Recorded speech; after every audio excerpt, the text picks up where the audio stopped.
اللہ فرماتا ہے قرآن پاک میں، اللہ سب سے بہترین رزق دینے والا ہے۔ جس ذات نے آپ کو پیدا کیا ماں کے پیٹ میں 9 مہینے، جب آپ کچھ کر نہیں سکتے تھے، جس نے آپ کو اس قابل بنایا کہ آپ اب جو ہے وہ اپنے ملک میں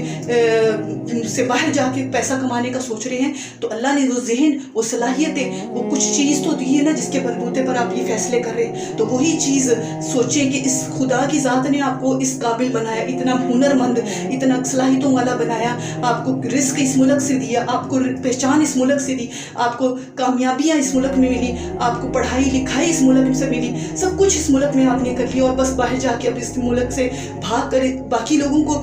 دوسری دنیا کو فائدہ دیں گے، تو ملک کا کیا بنے گا؟ جس نے آپ کو روٹی دی، جس نے آپ کو جگہ دی زندہ گھر بسانے کی، جس نے آپ کو پہچان دی، جس نے آپ کو غلامی سے نجات دی، اپنے ملک کے بارے میں اگر آپ کچھ کرنا چاہیں گے تو پھر اللہ آپ کے لیے راستے بنا دے گا۔ اپنے ملک کی خدمت کرنے کا سوچیں، اپنے ملک کے لیے جئیں، اپنے ملک کے لیے قربانی دیں، اپنی جان کو اللہ کی بارگاہ میں بیچ کر آخرت کا ثواب کمائیں۔ وہ اس طرح سے کہ اپنے ملک میں جو خرابیاں ہیں ان کو اپنی ذات سے دور کریں، اپنے ہنر کو اپنے ملک میں لگائیں،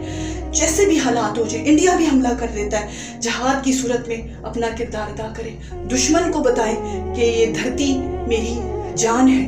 میری آن ہے، میری شان ہے، میں مر جاؤں گا، مٹ جاؤں گا، اس کو چھوڑ کے نہیں جاؤں گا۔ دشمن تو مجھ پر حملہ کر، میں تجھ کو بتاؤں گا کہ تو نے کس شیر بہادر پہ حملہ کیا ہے۔ میں اللہ کا سپاہی ہوں، میں اللہ رسول کا سپاہی ہوں، میں تیرا سر تن سے جدا کر دوں گا، میں تجھے فنا کر دوں گا، لیکن اپنی زمین پر تجھے کبھی بھی قابض نہیں ہونے دوں گا۔